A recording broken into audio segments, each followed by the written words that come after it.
Hello guys, Prasannavadanam movie present theaters లో run అవుతుంది. Actors by Suhas, Payal Radhakrishna, Rashi Singh, director by Arjun YK గారు. ఇక రివ్యూలోకి వస్తే ఓవరాల్ గా మూవీ కాన్సెప్ట్ వచ్చేసి ఎమోషనల్ డ్రామా. మూవీ చూసాక నా ఒపీనియన్ చెప్పాలంటే పర్లేదు భయ్య, ఒకసారి చూడొచ్చు.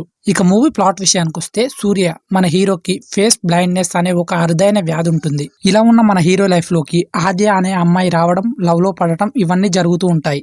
అయితే ఈ మధ్యలో జరిగిన కొన్ని నాటకీయ పరిణామాల వల్ల అమృత అనే అమ్మాయి హత్య కేసులో మన హీరో ఇరుక్కుంటాడు. అసలు ఆ అమృత ఎవరు, ఆమెను చంపింది ఎవరు, ఈ మొత్తం వ్యవహారంలో అసిస్టెంట్ కమిషనర్ రాశి సింగ్ పాత్ర ఏమిటి, అసలు నేరస్తుల్ని సూర్య ఎలా పట్టుకున్నాడు, అమృత హత్య కేసు నుండి సూర్య ఎలా బయటపడ్డాడు అనేది మిగతా స్టోరీ లైన్ అనమాట.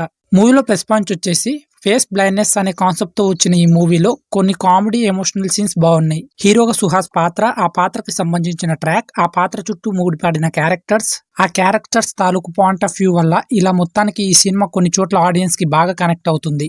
నెక్స్ట్ సుహాస్ తన యాక్టింగ్ అండ్ సెటిల్డ్ పర్ఫార్మెన్స్ తో ఫేస్ బ్లైండ్నెస్ తో బాధపడే వ్యక్తి క్యారెక్టర్ లో ఒదిగిపోయాడని చెప్పాలి. హీరోయిన్ గా చేసిన పాయల్ రాధాకృష్ణ తన లుక్స్ అండ్ ఎక్స్పోజింగ్స్ తో కనిపించినంతలో క్యూట్ గా ఉంటుంది. ఇంకా సినిమాలో చాలా మంది ఉన్నారు, రాశి సింగ్, వైవా హర్ష, ఇలా చాలా మంది ఉన్నారు. వాళ్ళ పర్ఫార్మెన్స్ కూడా బాగుంది. మూవీలో మైనస్ పాయింట్స్ వచ్చేసి డైరెక్టర్ అర్జున్ వైకే గారు తీసుకున్న ఫేస్ బ్లైండ్నెస్ అనే కాన్సెప్ట్ బాగున్నప్పటికీ ఆడియన్స్ ఎక్స్పెక్ట్ చేసి ఎంజాయ్ చేసే విధంగా స్క్రీన్ ప్లే రాసుకోకపోవడం, హీరో హీరోయిన్ల మధ్యలో వచ్చే లవ్ అండ్ రొమాన్స్ సీన్స్ కూడా చాలా స్లోగా సాగుతాయి. అలాగే వాళ్ళిద్దరి మధ్య లవ్ సీన్స్ స్ట్రాంగ్ గా లేకపోవడం కూడా.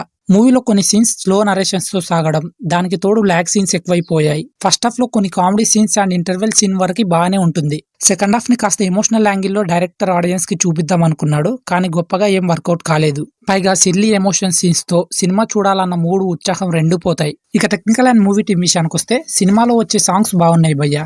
బీజిఎం కూడా ఓ రేంజ్ లో ఉండకుండా మామూలుగానే ఉంటుంది. సినిమాటోగ్రఫీ బాగుంది, కానీ ప్రొడక్షన్ వాల్యూస్ ఇంకాస్త బెటర్ గా ఉండింటే బాగుండేది. సినిమా బ్యాక్గ్రౌండ్ లో డల్ గా ఉన్న ఫీలింగ్ ఉంటుంది. ఓవరాల్ గా మూవీని ఫ్యామిలీతో కలిసి చూడాలా వద్దా అనుకుంటే ఖచ్చితంగా చూడొచ్చు భయ్య. మూవీలో అడల్ట్ కంటెంట్ ఏమీ లేదు. ఇది గైస్ ప్రసన్నవదనం మూవీ రివ్యూ కనుక మీకు హెల్ప్ఫుల్ అయితే ప్లీజ్ లైక్ చేయండి. అండ్ ఇలాంటి మోర్ ఇంట్రెస్టింగ్ మూవీ రివ్యూస్ కోసం తప్పకుండా మన ఛానల్ ని సబ్స్క్రైబ్ చేసుకోండి.